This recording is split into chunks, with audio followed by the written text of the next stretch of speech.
can recruit 20 students or participants from 7th graders, and four of them are males and 16 of them are female. The age of the participant is around 12 to 13, and they come from what we call STEAM robotics program. That's a new program at our school that they focus on English a lot. They teach the kids with English native speaker from the US and the UK.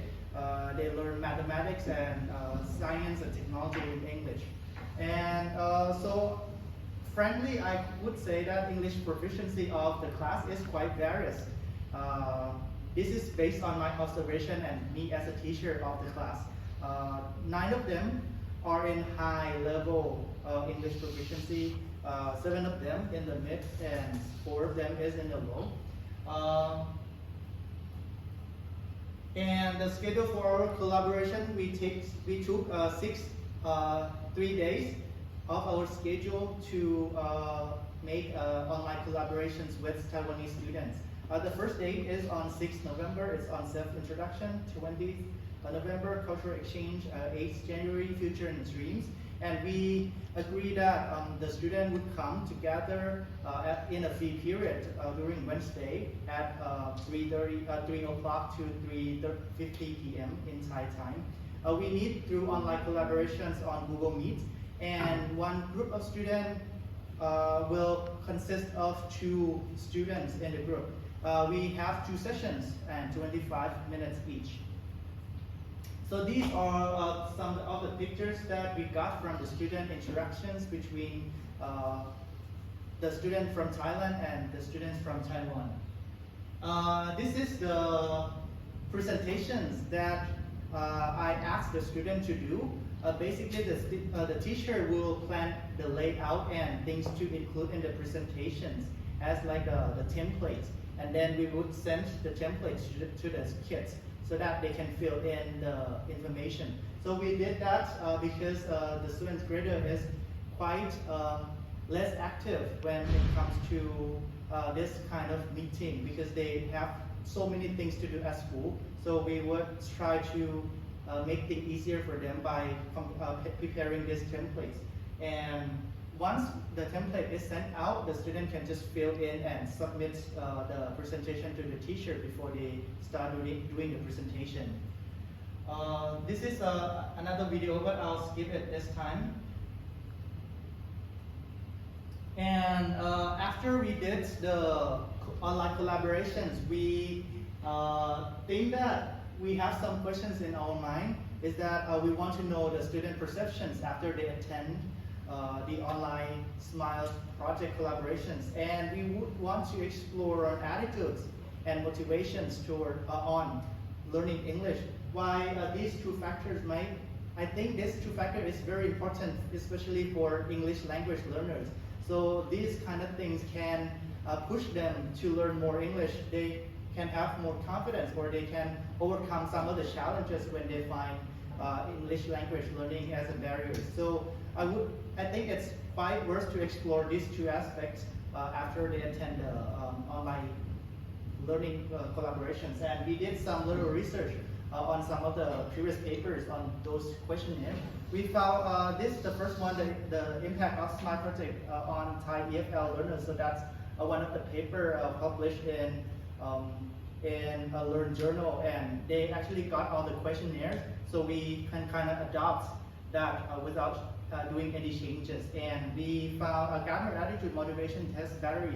So that's the motivations and attitudes questionnaire that we can kind of adapt to fit our context and our studies. So this is what it looks like when we talk about the development of the research tool process.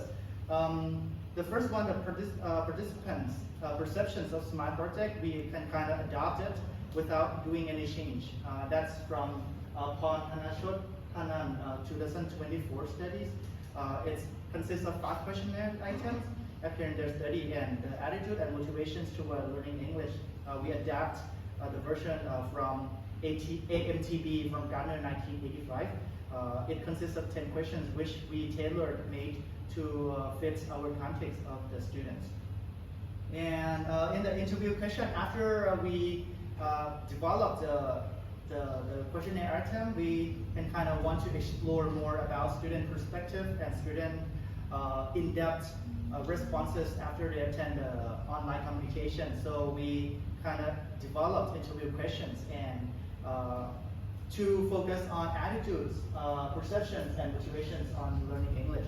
It consists of 4 questions, a semi-structured interview, and we did a focus group. Everything was translated into Thai to avoid confusions and miscommunication between teachers and students. So this is the flowcharts of how we collected the data. We did a smart project collaboration 3 sessions, 3 times. Then we developed the research tools, and then we do the data collection, starting first from sending out a questionnaire to the line group, Google form, and we did a focus group with the student with mixed motivations or less motivated students, and then we did data analysis using descriptive statistics for quantitative data and thematic analysis for qualitative data. So that's for interview. So this is the finding in short. For the perceptions of the SMILE project, after students attending the collaborations, they say that in the questionnaire, they said that 80% they found this project beneficial and it's connected to their real-world uses of English. They make friendships, they have new friends. So 66.7% strongly agree that they made new foreign friends. This is enhanced like cross-cultural connections between Thai schools and Taiwanese schools.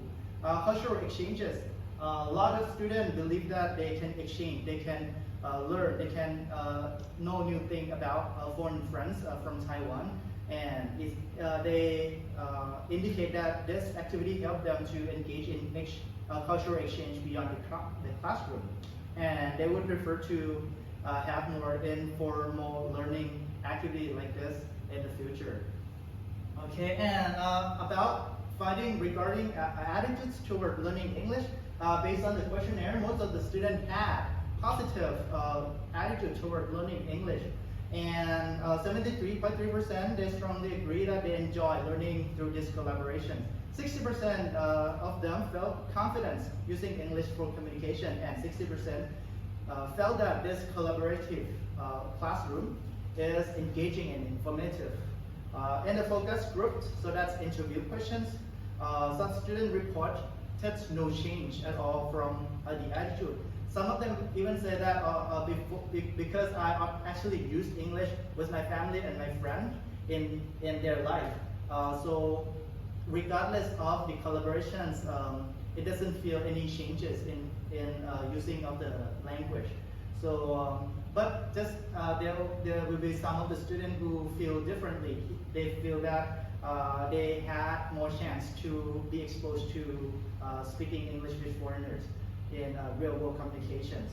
And most students also say that attitude remained the same as they were exposed to English. The motivation, the last finding of the survey. It says that 73.3% strongly agree that studying English is important for future collaborations. 66.7% strongly agree that they study English to communicate with Taiwanese students, and 66.7% strongly agree that they actively try to understand English during the sessions. And they want to emphasize that the real world communication really happened in this cross-cultural collaborative online class, and they would prefer this over than a traditional classroom where they come to the teacher and learn all the language structures and had little chance to speak English. In the focus group insights, they talked about informal way to communicate rather than saying things structured like they did in classroom. They can say hello, what's up, with Taiwanese friend, which is a very good sign for intercultural communications and to try to use English as in a real world application. Okay, and I want to talk about the key takeaways from what I learned after doing the collaborations. We found that the project reinforced English importance, but it did not happen drastically because of the existing attitudes that the student had with English. Using English in real life, as in Smart Project, motivates students to learn more than they did in traditional classes. Confidence in speaking improved, but they still prefer informal interactions over structured lessons. Smart Project successfully enhanced English communication skill culture exchange, but future project could include more informal engagement opportunity to maximize student participation. So I would want to emphasize on this.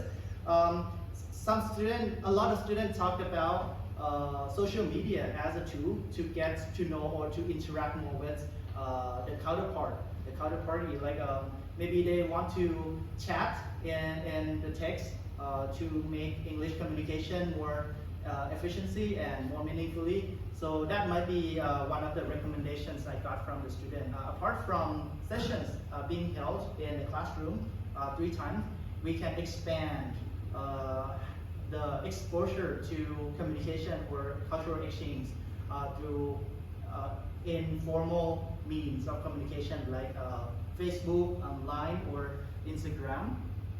And suggestion, as I said earlier, we can enhance social learning using Instagram, Line, Facebook chat for casual English chat. Provide more confidence building by maybe having more games to reduce anxiety before the session starts. Incorporate student preferred learning methods, like replace some formal presentation with free talk. One of the comments I got from the student is that they were busy presenting the work, and then after they done the presentation, they had nothing left to say, and not a lot of communication was done after the presentation. So I think maybe more real-world tasks like video log or interviews can make this collaboration funnier. Okay, so that would be the end of the presentation. Thank you very much.